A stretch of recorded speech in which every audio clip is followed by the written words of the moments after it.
Thank God it is the end of January because this month was not cute. Where are my books? Hello friends, and welcome back to my channel. It is finally the end of the month. So as you can tell, we're doing my January wrap up today. I read a total of 12 books this month, which for me is actually a very good reading month. I actually did not expect to read 12 books, so I'm pretty stoked about it.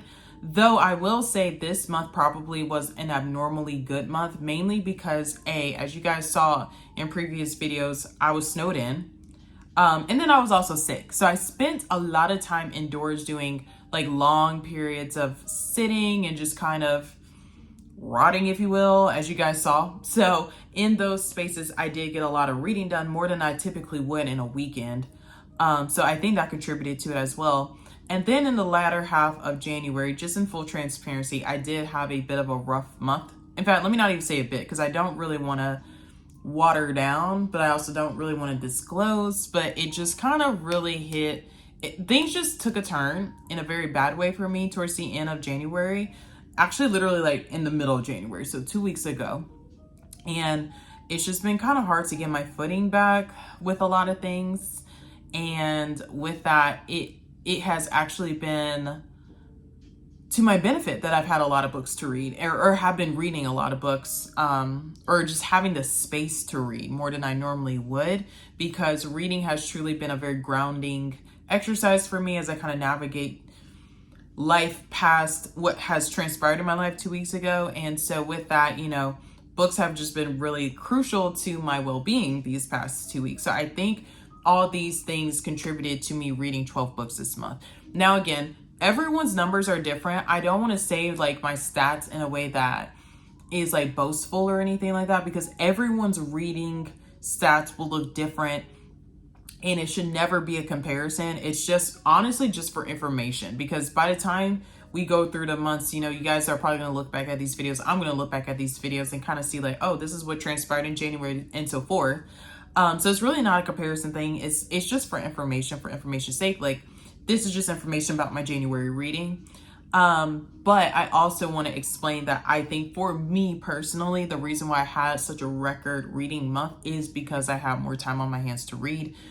And it just truly it has always been my safe space, even in the years where I wasn't a heavy reader. Like, knowing reading is a form of healthy escapism for me has always just been something I've known about myself. And I really needed that this past month. It's just been a time. So I am pretty happy with the results of what I read. Like I said, I read a total of 12 books, a total of 4,362 pages. And then for my average rating amongst all the books was a 4.21. So that is across the board of all the books, my average for January. In case you guys don't know, I use Storygraph to track everything. I know there's lots of apps out there. I just pretty much only use Storygraph. I have a Goodreads. I never use Goodreads. I literally only use Storygraph. For me personally, I think in time I will probably be more active on Goodreads, but I'm just more comfortable with Storygraph. I like it more. It just makes sense for my brain. But there's plenty of apps out there for everyone that has not really committed to an app or is curious about them. I'm just a Storygraph girly, and I use the free version and I absolutely love it. So the first book I read this year was Fourth Wing, which is the first book in the Empyrean series. As you guys know, it's by Rebecca Yarros. It's a very popular book series. I do not have the physical copy of this one. I did read or listen to the audio of it. I started that one right at the end of 2024 and finished it January 2nd, 2025. I did listen to it mostly on 2x speed for the most part. And yeah, I finished that in a couple of days. I rated it a solid 4-star. I actually really like this book. I have full intentions of reading Iron Flame at some point. I was actually going to read that one this past month, and just with the things that have transpired this month for me, I actually put that one on the back burner and just felt like I wanted to read that one when I was in a better headspace to read it. So we will come back to Iron Flame later. I know Onyx Storm just came out and that's been like the biggest hype in the book community right now, but I'm new to the whole Iron Flame 4-wing life. So I'm not really pressed to be like reading it at the same time everyone else is reading it. Like, respectfully, I'm not really like feeling anxious about. Why are the ads on YouTube always so loud? It just like, I have ambiance on my TV, but like this ad just came in and like ruined the vibe. Like, girl, I'm just gonna keep talking. I hope y'all can't hear it that well. But yes, I enjoyed Fourth Wing a lot. It was really, really good. As I understand, there's going to be more books beyond Onyx Storm, so I know I'll have time to catch up. But to me, this was a very strong start. To my knowledge, Iron Flame is typically, at least amongst the people that I talk to, not as good as Fourth Wing. And I'm hearing that Onyx Storm is better than Iron Flame. But to me, Fourth Wing is a very good start. If you like fantasy, if you like empire building, if you like that sort of a storyline of like, you know, watching people kind of grow into their mastery of something and they're like legacy kids and things like that, you would like this. This is something I actually really like. I really like fantasy books like this. I don't know. I really enjoyed it. The only reason I gave it a solid 4 stars is because I was like, okay, this is a start. I feel like once I finish the whole series, I'll probably go back and kind of change how I feel about certain books. But as a start, solid 4. Solid 4. I don't feel like it's a 5-star for me personally because I didn't get that 5-star feeling. And 4.5, I felt like actually it was right under a 4.5. Like if I did a 4.25, that's probably where it would land. I just don't do 0.25s and 0.75s, but it was good. It truly was really, really good. I'm just curious to see what my thoughts would be as I continue through the series. So that was my first book of the year. Next, we move on to The Arrangement by Kirsten Modglin. I talked about this in my reading vlog, so y'all saw my reaction to reading this book live, okay? It was good. I think I finished that one in a day. I'm pretty sure I read that one that day during my reading vlog. I think I started it that night and finished it. This is another one I listened to. I really want to buy, I want to buy Fourth Wing too, by the way, but I really want to get The Arrangement and the other books in this series because this was good. This like made me, this was the book that I was like, this is why thrillers are one of my favorite genres. Like this is it right here. Like I'm here for the plot twists. I'm here for the jaw drops. I'm here for the gasps. And I know not all good books have those components, but for me, give it to me. It's like, this was amazing. I already talked about it in the reading vlog. Go back to the one where I'm talking about my productive reading vlog and I was cleaning my closet and all of that. If you want to see my detailed thoughts and my live reactions to finishing that one, it's there. I rated that one a 4.5. No notes. No notes. That was really good. Okay, next up, I read A Game of Fate by Scarlett St. Clair. This is the second book in the Hades and Persephone saga. So I did read the first book back in 2024, which was A Touch of Dark. I can't remember what the name of the first one was. Oops. Like book 1 for Hades and book 1 for Persephone are the exact same place in the timeline. It's just from each point of view and then so forth and so forth. So you could read Hades, Persephone, or you could read Persephone, Hades, or you can read all Hades, all Persephone. You know what I'm trying to say. This was good. I gave this one a 4-star. I really like this series. I have not been able to find them in print for a cost that I'm comfortable paying for, but I would like to get all these in print and finish both series, both the Hades and the Persephone series. It just became available on Libby, the audiobook version first, and then it became available in ebook form. So I actually did read half of it and then I listened to half of it. I like Greek mythological retellings. Me personally, I really like Greek mythology. Now I'm really leaning more to listening to Persephone's side of things. Like I like her POV more than Hades, but it was also very interesting with Hades being Hades, you know, and his interactions with like Zeus and Poseidon. And of course, if you know Greek mythology, you understand like different dynamics. So it was actually very interesting on the flip side to hear things from his side of the coin too. And just, you know, him being Hades. So it is really good. I do plan on finishing those, I guess that series, I'll call it one, the Hades and Persephone series. I do plan on finishing that one by summertime, I hope. That is the plan. I feel like there's 7 books in total. I think it's 4 from Persephone's point of view and 3 from Hades, or you flip that. But I think there's 7 total. So I'm very curious to see how it will end as well. And then of course we can do like overall thoughts of the series once I've gotten to that point. All right, next up we have Untamed by Glennon Doyle. I rated this one a 3-star, solid 3-star. I put my thoughts in more detail on my Bookstagram. So if you want to just check my Bookstagram posts for detailed thoughts about this book.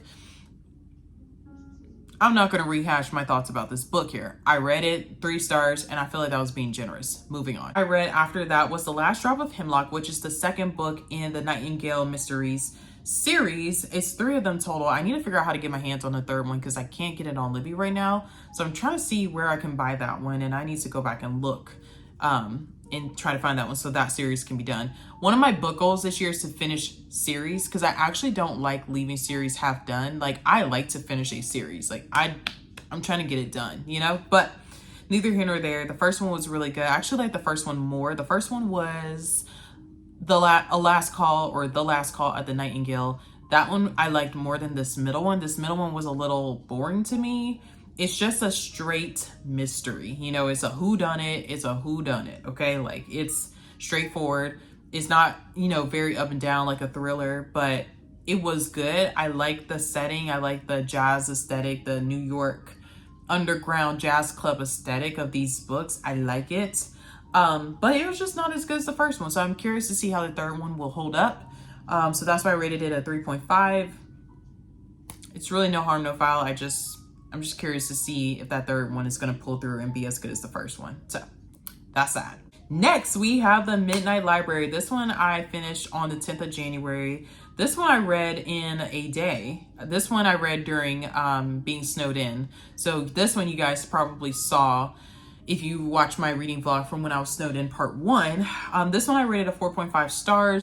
I absolutely love this book so much. So if you guys remember my vlog, I actually was listening to this one while I was hanging out around the house being snowed in, but I had to get this. I had to get it. And so I got this one from Facebook Marketplace, fun fact. But I did. I scored this one from Facebook Marketplace for I think $6 or $7, including shipping, which is a steal because it retails for $26. So I got a steal, okay? I love Facebook Marketplace. This book talks about, it's a story about this girl who, she just feels like a failure in life. You know what I mean? Like, all these things have happened in her life and she's just like, what's the point anymore? Like, why am I still here? I have no purpose. Fast forward, she meets an old friend in a library, and every book in this library is her life in different versions, different outcomes. And she gets a chance to open up each book, get transported to those storylines, and figure out which life is she better suited for. It's still her life, but just by one different decision being made, or one less person in her life, or one additional person, tiny little things that change her life drastically, you know what I mean? And she's having to figure out, okay, well, at the end of the day, there's still a start and there's still a stop. You know, my life is not immortal in any of these books. So what do I want to have said that I accomplished in my lifetime? Or is my root life, which is her life, that her timeline that she's currently living in, which would be like us right now, her root life, is that actually as bad as she thinks it is? Or one of these other lives better? It is so good. I like books like that just have you really thinking about your life choices and stuff. But it's so cozy and comfortable to read at the same time. It just was balanced very well. I really, really, really like this book. So this one definitely was one of my top reads of the month. I absolutely adored this book. I really think I'm going to end up rereading it before the year's over. Next, An American Marriage by Tayari Jones. I talked about this one in depth on my story. No, not on my story, on my YouTube video, the Snowed In vlog. Look, I read a lot when we were snowed in. Y'all know, y'all saw the videos. This one was good. I rated this one a solid 4. So this gave me room to have a lot of conversation with people about, like, I really enjoyed talking to other people about this book, that I've read this book. And it sparked a lot of interest amongst people on my Bookstagram to read it. So I'm highly encouraging everyone to take a minute to take a stab at this book and read it. There's discussion questions in the back if you're interested in that. I think it makes for a good book club read as well if you're looking for something, especially during Black History Month. This would actually be a very good discussion. Yeah, I don't want to belabor it because I put a lot of my thoughts there, and I also talked about it on Bookstagram. But I really think that there's so much to unpack with this book, to the point where I really am strongly considering doing a deep dive of this book as well. I will have to put a warning that there will be spoilers in that video because I will be talking about the discussion questions of the book, I think. But this book just has so much. For this to be only, like, how many pages was this? It was 314 pages. No, it wasn't. That's a lie. Hold on. 306 pages. For it to be 306 pages, you could have days worth of conversation over this book. Like, it's so much about, you know, wrongful incarceration and what do you do as, you know, a married couple that's dealing with this, and in the South and being Black. And it's just, and you know, I like books set in Atlanta. Shout out to Atlanta. I really feel like it was at the cusp of a 4.5, but I think I got upset a little bit with the book. It's nothing about the author. It's nothing about, like, nothing like that. It's just, I was just irritable with some of the characters' choices, which I know was part of the storyline, but I was just like, bro, are you actually serious right now? Like, this could have gone differently, you know? I had a few of those moments that's just how I felt, but it's still a really good book. I highly encourage you guys to read it. So after I finished that one, we started on our adventure of The Love Songs of W.E.B. DuBois, which hands down, top read of the month, hands down going to be one of the top reads of the year for me. There's no way it's not going to be. I did indeed read almost 800 pages of this book. Now, 5 stars across the board, no notes, no crumbs, nothing left behind. We will be doing a deep dive of this book that you guys will see for Black History Month. That video will be on the horizon very soon. I have not put a review of this on Bookstagram yet because I want to talk about it in depth. It needs its own video. It will have its own video. I actually polled you guys about it 2 weeks ago. Y'all said y'all were cool with a YouTube video deep dive, so that's what we're going to do. And it's happening because this book gave me chills. Also, to what I just said to you guys some minutes ago about how January was just not really the best month for me, the second half of it. With that, this was the book I was actually actively reading, one of the books I was actively reading, and I literally just got so locked in because I already was so invested in this book before those things transpired, but this book just kept me going. You know what I mean? Like, this book, even if all those things hadn't transpired, I was so locked into this book. I had a good conversation with a friend of mine that has also read this book, and we could have talked about this book for hours and hours and hours and hours. As you see, she's thick with 2 C's. She's intimidating. But there's so much to unpack about this book. It is a coming of age story. It's about a young girl in the South growing up in the South, you know, with family expectations, learning about her family history, how to navigate her own identity in modern day America when you have parents and grandparents that reflect, you know, her parents and grandparents saw other times in history, other points in American history that, you know, were not good for Black folks. So she's having to wrestle with her family expectations, her own personal expectations, her identity crisis, if you will, of just being a product of, you know, an amazing Black Christian family in the South. I can relate. So it was a very, very good book, 10 out of 10.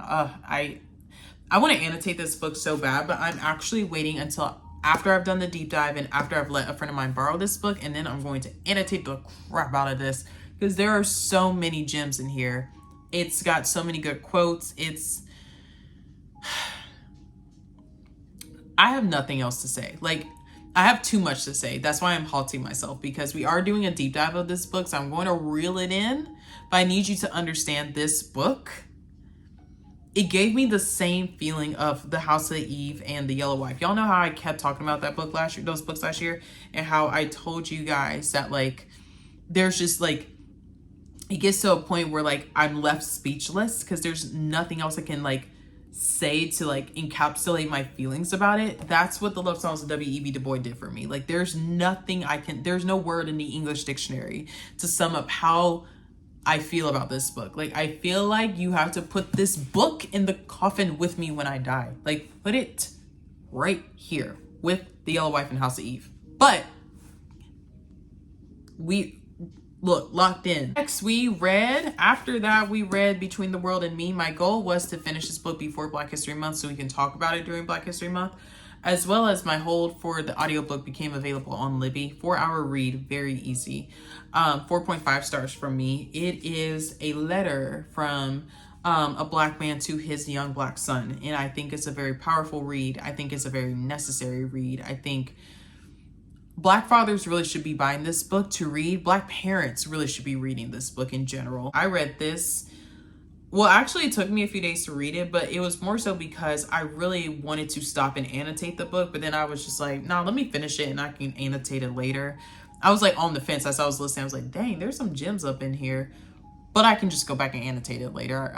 But it's a very easy read. This is definitely a one-day read.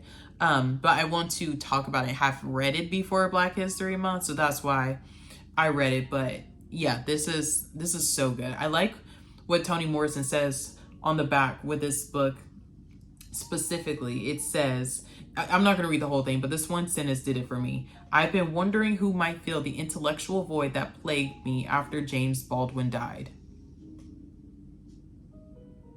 If that's how Toni Morrison feels about this author and this book, you need to read it, okay? You need to read it.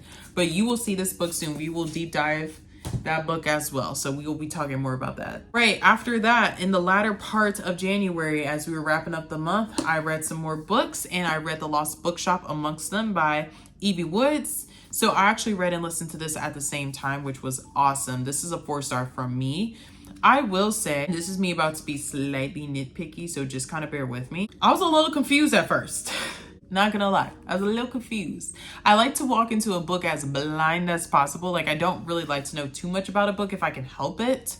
But I know sometimes I do need to do a little research just so I understand what the heck is going on. So after I started it, then I flipped back and was like, wait, what is going on here? So then I read the back of the book, and then I started to read it, I don't know. I just got a little lost. But I also think too, for me personally, when I read this book, I was actually home all day on a Saturday. It was the last Saturday actually of January. And I didn't realize just how little sleep I was getting. And I fell asleep almost every 2 hours that Saturday. And when I was up, I was reading. And then I would fall back asleep. Now I wake up and read. So I think part of it was just a disjointed read. And it's not the book's fault, it's my fault. But I also do feel like I walked into it and it was like switching POVs 3 times. And I was like, whoa, who's talking? It was a lot. And there's dates in it. And it's just, sometimes it's a little hard for me to keep dates straight in my brain. So yeah, but it was a good book. It truly was a good book. This is a book I will 100% be rereading next year, probably next winter time, because I don't know, I really liked it as a wintertime book. It felt cozy. I really, really liked it. 4 stars. If I hadn't already said that, it was a 4-star read. Okay, so now we're getting into the last 2 books I read for January. I listened to a book called Stories from the Tenants Downstairs by Sadiq Fafana. And I rated this one a 4.5. This book was amazing. This book talks about, it's set in Harlem, and it talks about these tenants of this building, and they are all in their own ways and in their own stories and in their own spaces. They are all trying to figure out how to deal with the coming doom of gentrification. So some of them are headed towards eviction because, before gentrification, the building was lenient and gave them time to catch up and things like that. But with gentrification on the horizon, they're forced to kind of have to, get things together. And some of them are being forced out of their units anyway, even if they did pay rent, and move into different complex. It's just so much going on, but their stories interconnect. All the tenants, they interconnect. And so you have, I like the listening of this. I listened to it, and I actually would be curious to see how someone that did not listen to this like this book, because I feel like the audiobook brought this thing to life. Okay, I wish I had the book to follow along, but listening to it was amazing because there was a narrator for each of the tenants. So each story you had a different narrator, and I think that was the best case scenario for a book like this. That was hands down best case scenario. But you laugh, you sit there, you contemplate, you have perspective, you have your moments of silence, and you're really thinking about the tenants after you finish that chapter. But then you're laughing again, but then you're heartbroken and you're upset and you're sad, but then you're empathetic and compassionate and happy again and laughing. You literally are sitting around just listening to the tenants tell you about life in this building. And it's so fantastic. But it also gives you a look at just what gentrification does to the Black community and how it impacts, that side of neighborhoods and communities, and what happens to these people and how it completely shakes up their world, and it just made me think about reading The Color of Law some time ago. But in general, this book was so good. 4.5 stars. If you like reading things that are multiple characters, multiple POVs, if you like reading things that have conscious thoughts behind it, yet wrapped up in a very lighthearted way, you're gonna like this. It's a very, very good book. And it's not fluffy. When I say lighthearted, it's not fluffy. It's just real enough where it's just like, dang, this is crazy. But it's not a heavy read. You know, it's reflective, it's emotional, it's thought-provoking, you know, but not in a way where it leaves you emotionally drained. Well, it probably could, but for me, it just didn't leave me emotionally drained. But I love this book. Finally, guys, the last book that I read this month, I actually finished right before I filmed this. I was determined to get this book done before I filmed this video, and I just finished it literally right before I hit record. And I feel like if you guys have been watching my YouTube videos, if you guys have seen me on Bookstagram, if you know me in real life, you can probably take a stab at what this book is. In fact, I'm gonna give you 5 seconds. Go ahead, say it out loud. What book did I read just now? What book did I just finish? If you guessed the 7-year slip, you are absolutely correct. If y'all know, I started this book at the start of the month, and it's nothing about the book. It has nothing to do with the book, because I did this with the love songs of W.E.B. DuBois last year. I literally just, my attention span is just crazy sometimes. This book right here, I really should have read this in a different month. Like, I was way too all over the place to be reading this in January, but neither here nor there. We finished it, guys, and she is a 5-star, okay? An absolute 5-star. There is no debate about that. She is a 5-star. There is nothing to say about it. It is nothing short of a 5-star. It is so freaking amazing. So what I talked about with my roommate and best friend, Sydney, is that I really actually like romance books, but they have to have something other than fluff. And that is no offense to those that like a fluffy romance. It's no offense to those that literally want straight love story. That is beautiful if you love that. That's just not my personal cup of tea.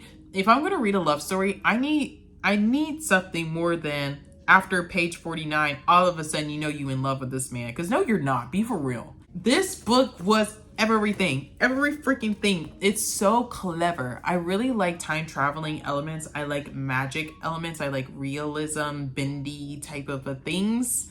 I like that. And that's what this has. This book, I know y'all have seen up and down Instagram, TikTok, and other booktubers channels. I know this is nothing new to you guys. But this book was absolutely phenomenal, beautifully written.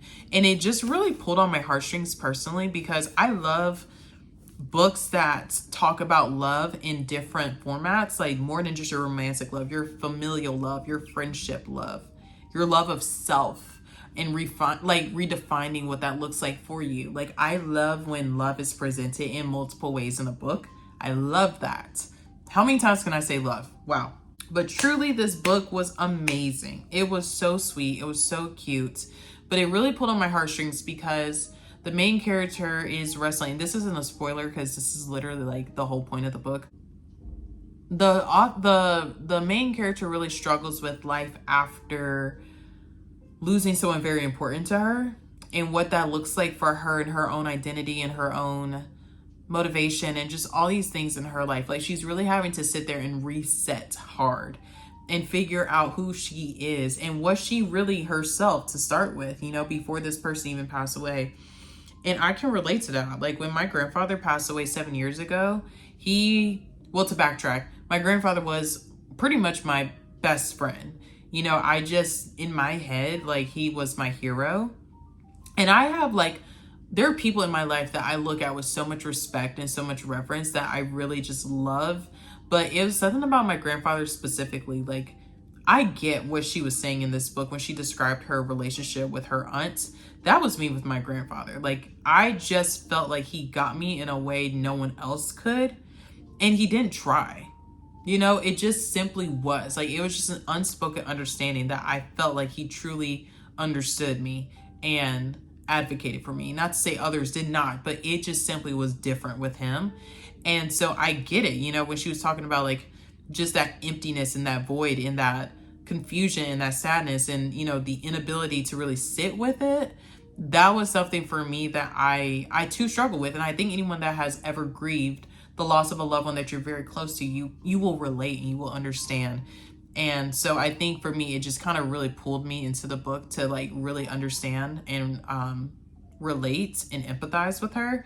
But then furthermore, there's other things that transpire in the book that I was like, whoa, I could not relate to that. But I understand how she can feel, you know, XYZ. And it's just beautiful. Like, this was a beautifully written book, not only as character development went on and not only as the plot went on, but Ashley herself, the author, really has a beautiful writing style. This is my first book by her that I've ever read, and her writing style truly was immaculate in this book. Like, she brought her vision to life perfectly.